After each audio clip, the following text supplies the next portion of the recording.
Welcome to the 2022 WAC football schedule show. Kendra Sheehan joined by David Saltzman, ESPN play-by-play broadcaster, had an opportunity to call some of the FCS playoff games and, of course, several other games throughout this season. David, thank you so much for joining us, and Happy New Year, of course. Well, thank you. I appreciate the invite, and obviously it's an exciting time for all of you, so good to be here.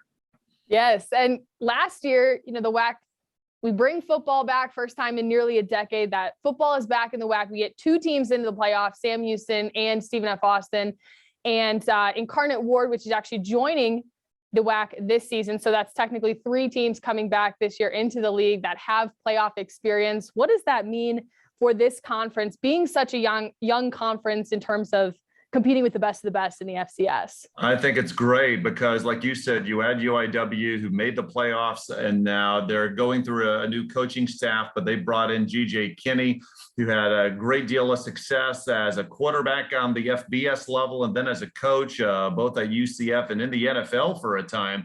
So hopefully down in San Antonio, they won't skip a beat. And in addition to that, when you look at Southern Utah also being added to the conference, one thing I want to say is that I think it's a very exciting time for all WAC football fans because the geographical rivalries are going to be there. And that's so important, I think, especially for leagues such as this. You're going to have your rivalries among the best teams in the league. That just brews up when you're playing for, say, a conference title or a berth in the FCS playoffs.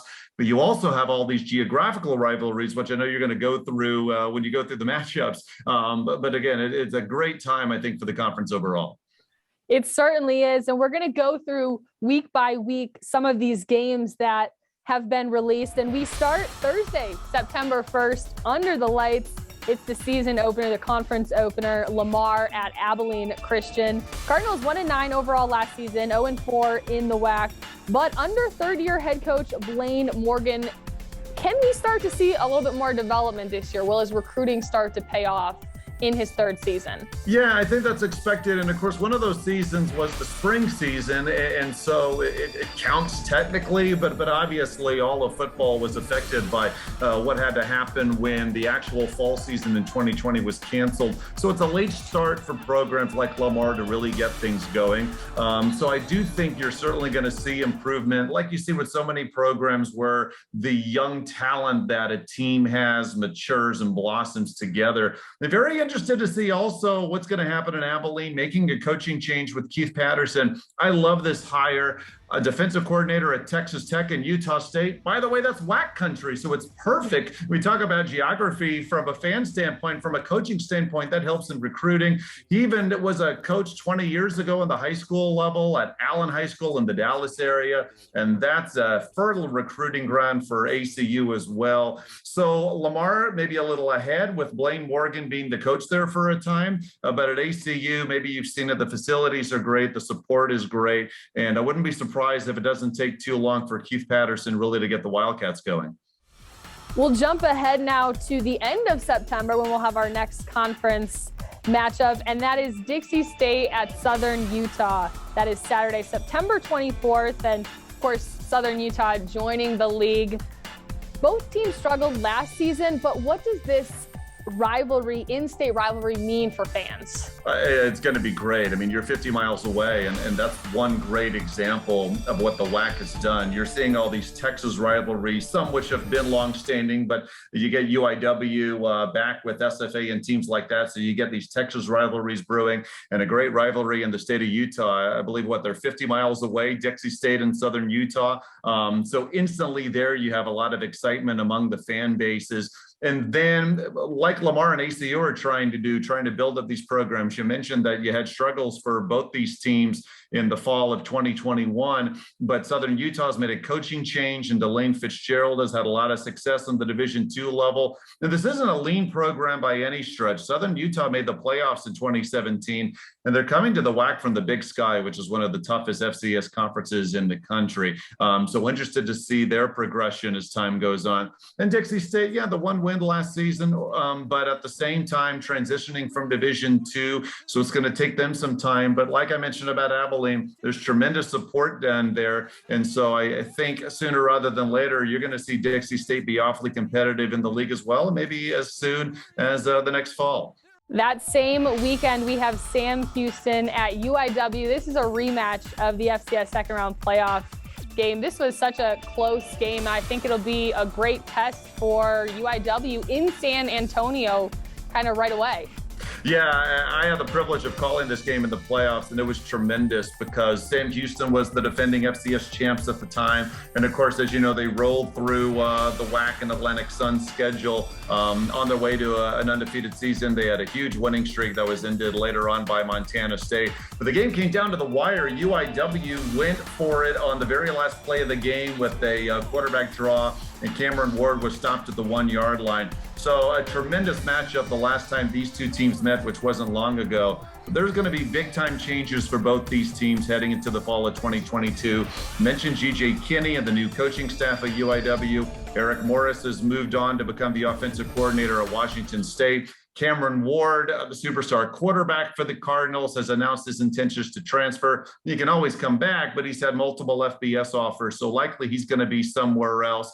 If UIW can keep someone like a Kevin Yeager on the roster at quarterback, he backed up Ward back in the fall. He's a record-setting quarterback in the high school level in Texas. So you may not see too much of a drop-off, if at all, with UIW, especially offensively, if they can have a Yeager at that quarterback position and get a lot of guys back in the skill positions, because that offense is still going to be high-powered because of what G.J. Kinney brings to the table, having last been a co-offensive coordinator at UCF and under Gus Malzahn and the great offense they had in Orlando. And for Sam Houston, they obviously dominated the league last year. And at the same time, though, they're losing a ton of players. They had so many returnees from their national championship team. Now, look, Casey Keeler and his staff, they're going to recruit great. But at the same time, a lot of new players are going to have to try to mesh together. So by the time that matchup happens in late September, maybe some questions will be answered. They're good questions, but there's a lot of questions to be answered for both programs just because of how new things are going to be with both squads. Certainly, I think that's one that fans would definitely want to circle on their calendars. That same weekend, we have Lamar at Stephen F. Austin. We'll jump ahead to Saturday, October 1st. We have Abilene Christian at Dixie State. Tarleton will take on Lamar at Lamar. And Stephen F. Austin at Sam Houston. This is the Battle of the Piney Woods. It was a 1-point game last year. Sam Houston winning 21-20 for their 10th straight Battle of the Piney Woods win. With Sam Houston moving on to Conference USA in 2023, could this be the last Battle of the Piney Woods we see for a while? I hope not. I don't know anyone who wants it to end. I mean, this is the Texas versus Texas A&M of the FCS, and that is not an exaggeration. They've been playing for 90 years, and they've been conference rivals the whole time. Obviously, you mentioned Sam Houston's about to go to Conference USA, so that's going to change. The rivalry is still going to be there. You just don't throw away 90 years of bad blood, and there's bad blood in a respectful way, you can say, but between these two squads. So I really hope that both programs, really both administrations, come to an agreement to keep playing the game, whether it's at NRG Stadium in Houston, which it will be this coming fall, or somewhere else. Because the rivalry is great. It's really one of those, and I know this is cliche, that throw the record at the book type games. Now, both teams were awfully good, of course, last fall, and both made the playoffs, and Sam Houston rallied for the win. But there have been times when SFA has come in, it seemed like the matchup would be one-sided, and they're right in the game in the fourth quarter. And let me tell you, we talked about Sam Houston having to make all these changes personnel-wise. Just about everyone's coming back for SFA. They haven't beaten the Bearcats in about a decade. They are so hungry in Nacogdoches to finally win. I'm sure they want the rivalry to continue anyway once Sam moves on to Conference USA. But if they can beat the Bearcats and end that long losing streak while both are members of the WAC, that's going to be a feather in the cap to the fans in Nacogdoches. I know they want it badly. Absolutely. That's the second longest rivalry in the FCS. We'll jump ahead to Saturday, October 8th. We have Abilene Christian at Sam Houston. Lamar will be at Dixie State. UIW at Stephen F. Austin. This is one to circle for that weekend of October 8th. Rematch of the first round of the FCS playoffs last year. UIW won in overtime, 35-28. This is shaping up to be an absolute battle that weekend. Yeah, I think so. Well, it's a revenge game too, right? Because I just mentioned SFA has a lot of those players coming back this season that will remember how they lost the UIW game. It was in overtime, and SFA had their chances. They had a remarkable strip and score by their big nose tackle, Rayshot Nichols, and took the lead late in the fourth. Then a couple of big defensive penalties helped UIW march down the field, tie the game, force the overtime, and then, of course, the Cardinals would win it. So I know that SFA is going to have this game circled. And with all those players coming back and you know, the consensus All-American, Xavier Gibson as well, Colby Carthel is something going in Nacogdoches. I mean, I wouldn't be surprised when that preseason poll comes out. If Sam is not eligible for the WAC crown, SFA is going to be first. And that would make a lot of sense with all the players coming back. But I think GJ Kinney is going to keep things going at UIW as well. I think this is going to be a really good matchup, even if a lot of the players doing the production for the Cardinals is going to be different. We should see Stephen F. Austin in the top 25 to start the year. That same weekend, we have Tarleton at Southern Utah.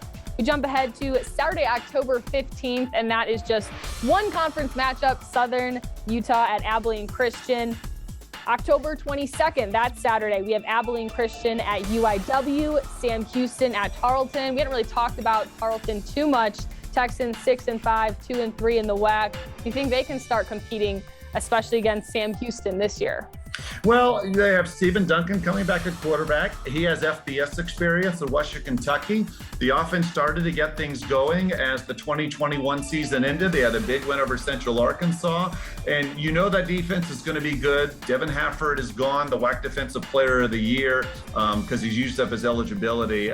But there's going to be plenty of players back for that Tarleton defense. You know their longtime defensive coordinator, Marcus Patton, is going to have a good defense again. That same weekend, we have Stephen F. Austin at Southern Utah. Then we'll jump to October 29th. We have Dixie State at Stephen F. Austin. Now, Dixie State was 1-10, 0-3 in the WAC, but they played 9 opponents that were either ranked or receiving votes in the top 25. And so I know that their record, I don't think necessarily reflects the talent that was on that roster. And of course, some of those guys coming back this year. Yeah, I think the bottom of the league is going to be better. When you're in your first year transitioning from D2, you're going to have bumps. There are very few exceptions for that.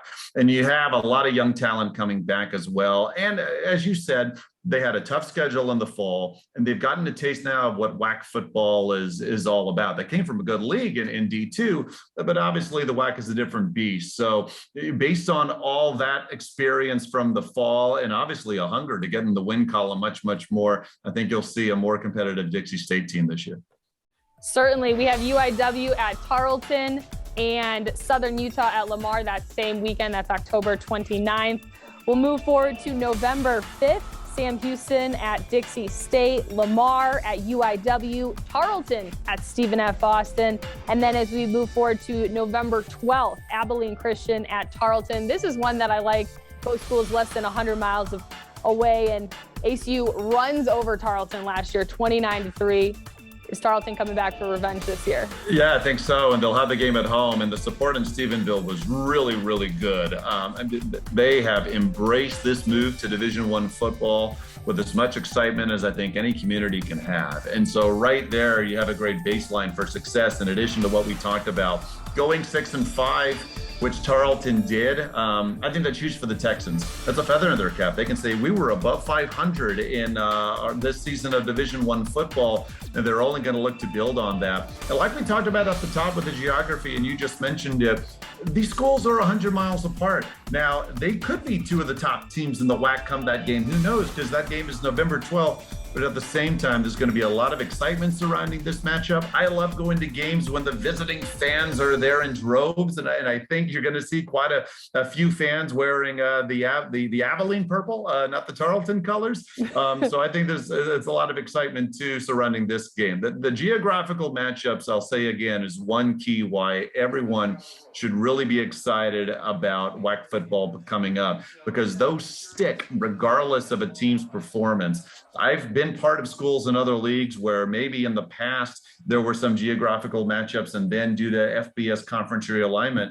you maybe aren't playing a conference rival that's from your own state. And so I love what the WAC has done again, bringing all these teams. And don't forget, UT Rio Grande Valley is going to start in 2025, so it's only going to grow, where so many of these teams and fan bases are going to have matchups to look forward to just based on how close the opponents are to them.